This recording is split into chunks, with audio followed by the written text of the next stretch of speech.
और दोस्तों, जैसा कि मुद्दा बना हुआ था ईवीएम को लेकर और देश की मांग भी थी कि भाई ईवीएम बैन की जाए, बैलेट पेपर से चुनाव किया जाए। और सर्वे में भी यही आ रहा था कि देशवासी चाहते हैं कि भाई चुनाव हो जो निष्पक्ष हो, उस पर किसी को भी संदेह ना हो, चलेगा। तो इसी को लेकर एडीआर संस्था के द्वारा याचिका दायर की गई थी।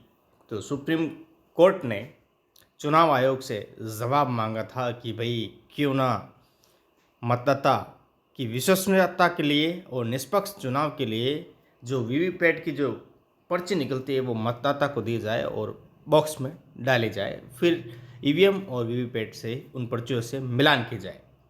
तो इसको लेकर सुनवाई पहले पहले मई में थी, फिर अप्रैल में की गई और अब जो इसकी सुनवाई है वो सुप्रीम कोर्ट 16 अप्रैल को करेगा। देखिएगा, वीवीपैट पर्चियों में डाले गए वोटों के सत्यापन पर 16 अप्रैल को होगी सुप्रीम कोर्ट की सुनवाई। प्रशांत भूषण ने की ये मांग, क्या मांग की है देखिएगा। सुप्रीम कोर्ट ने मंगलवार को कहा कि वो voter verifiable paper audit trail यानी वीवीपैट के साथ डाले गए वोटों के सत्यापन की मांग करने वाली याचिकाओं पर 16 अप्रैल को सुनवाई करेगा। कौन सी पीठ है ये? जस्टिस संजीव खन्ना और दीपाकर दत्ता की पीठ मंगलवार को ईवीएम से संबंधित याचिकाओं पर सुनवाई नहीं कर सकी, मगर पीठ ने कहा कि वो अगले मंगलवार को सुनवाई के लिए मामले की सभी याचिकाओं पर विचार करेगी। आगे बात कर लेते हैं। देखिए, जस्टिस संजीव खन्ना और जस्टिस दीपाकर दत्ता की पीठ मंगलवार को इलेक्ट्रॉनिक वोटिंग मशीन ईवीएम से संबंधित याचिकाओं पर सुनवाई नहीं कर सकी, मगर पीठ ने कहा कि इसकी सुनवाई कब होगी? मंगलवार को होगी। चलेगा, आगे बात कर लेते हैं कि 19 अप्रैल को पहले फेज के चुनाव होने वाले हैं। तो सबसे बड़ी बात बन जाती है कि जो सुप्रीम कोर्ट के बाहर वकील प्रदर्शन कर रहे थे कि भाई जल्दी से जल्द इस बात की सुनवाई हो, क्योंकि चुनाव होने के बाद फिर ऑप्शन मिल जाता है, फिर ये प्रक्रिया, ये याचिका फिर रद्द भी हो सकती है। तो क्योंकि 19 अप्रैल को पहले फेज के चुनाव होने वाले हैं तो 16 अप्रैल को इसकी सुनवाई है।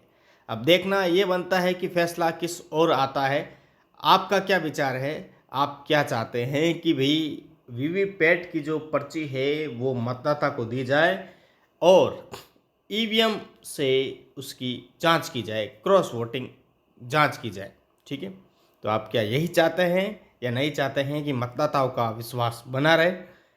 तो इसी को लेकर ये याचिका एडीआर संस्था के द्वारा लगाई गई थी और जिसकी सुनवाई 16 अप्रैल को होने जा रही है।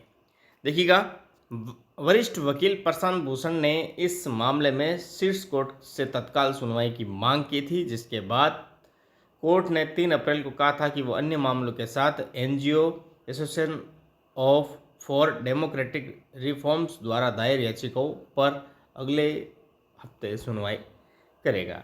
देखिएगा, वीवीपैट के जरिए वोटर के वोट का सत्यापन होता है। क्यों?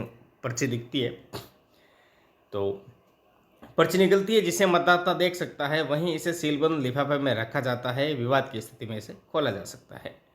चलेगा, तो आपका सुझाव क्या है? क्या 16 अप्रैल को जो फैसला है वो वीवीपैट के पक्ष में आना चाहिए कि भाई बिल्कुल जांच की जानी चाहिए, मतदाताओं को पर्ची दी जानी चाहिए जिससे संतुष्ट हो? चलेगा, धन्यवाद।